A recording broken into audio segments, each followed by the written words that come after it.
Hi friends, நமக்கு ரொம்ப நாள் கழிச்சு ஃப்ரெஷ்ஷான ஒரிஜினல் நாட்டுக்கோழி முட்டை கிடச்சிருக்கு. இப்போ சிட்டி சைட்லலாம் இப்போ ரூ. 15 ரூ. 20 குடுக்குறாங்க. அது ஒரிஜினல் முட்டை தானாங்கிறதே டவுட்டாக தான் இருக்குது.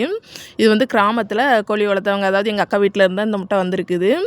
ஆ, இந்த முட்டை வந்து நம்ம நல்லதா கெட்டதான்னு பார்க்குறதுக்கு வந்து நம்ம ஒரு பெரிய அகலமான பாத்திரத்தில் நார்மல் வாட்டரில் போட்டோன்னு வைங்களேன், நல்லா ஆழ்ந்து போயிட்டு அப்படின்னா நல்ல முட்டை, மிதந்துட்டு கிடக்குது அப்படின்னு சொன்னா அது கொஞ்சம் கெட்டு போயிட்டு நேரா ஒரு செங்குத்தா நிக்குது அப்படின்னா சீக்கிரம் யூஸ் பண்ணணும்னு அர்த்தம். அந்த முட்டைய பார்த்தோன்னே இந்த 90ஸ்லலாம் நாங்க சின்ன பிள்ளையா இருக்கும்போது எங்க வீட்ல இப்படி தான் முட்டை வரட்டி குடுப்பாங்க. அடுப்புல வந்து விறகடுப்புல. நம்ம ஆயில்லாம் சேர்க்க மாட்டாங்க.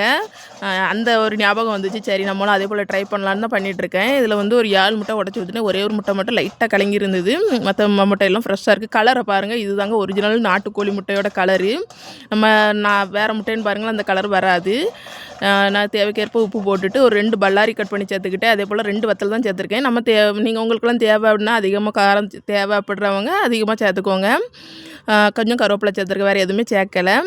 ஏன்னா இது கொஞ்சம் வேக வைக்கிறதுக்கும் கொஞ்சம் நேரம் ஆகும். இந்த கரண்டியோட கைப்பிடி பகுதி இருக்குது பார்த்தீங்களா, அதை வச்சு தான் கிண்டுவாங்க. அந்த ஞாபகத்தில் நானும் கிண்டி ட்ரை பண்ணினேன். ரொம்ப நேரம் ஆகுது. கொஞ்சம் அப்பப்போ தீயை கூட்டி குறைச்சி வைப்பாங்க. அப்போ விறகு எடுப்புங்கும்போது ஒரே போல் தீ எரிஞ்சிட்ருக்கும். அது வந்து வேக வைக்கிறதுக்கு நல்லா ஈஸியாக இருக்கும். இப்போவுமே கொஞ்சம் நேரம் ஆச்சு. நல்லா கைவிடாமல் கிளறிட்டே இருக்கணும். இது வந்து அப்போம்லாம் முட்டை சாப்பிடும்போது யாரும் இந்த மஞ்சக்கரு வந்து கெட்டது சாப்பிடக்கூடாது, கொழுப்பு சத்துன்னு இருந்தது இருக்கலாம்.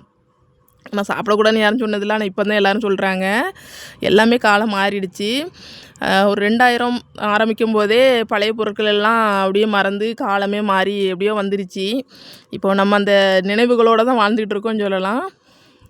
கொஞ்சம் நேரம் இது பண்ணாலே முட்டை சூப்பராக நல்லா திரண்டு வருது பாருங்கள். இது வந்து வெங்காயம் வந்து ஒரு 3/4 வேக்காடு தான் இருக்கும். முட்டை நல்லாவே வெந்திருக்கும். இது வந்து சாப்பிடும்போது டேஸ்ட்டு சூப்பராக இருக்கும்.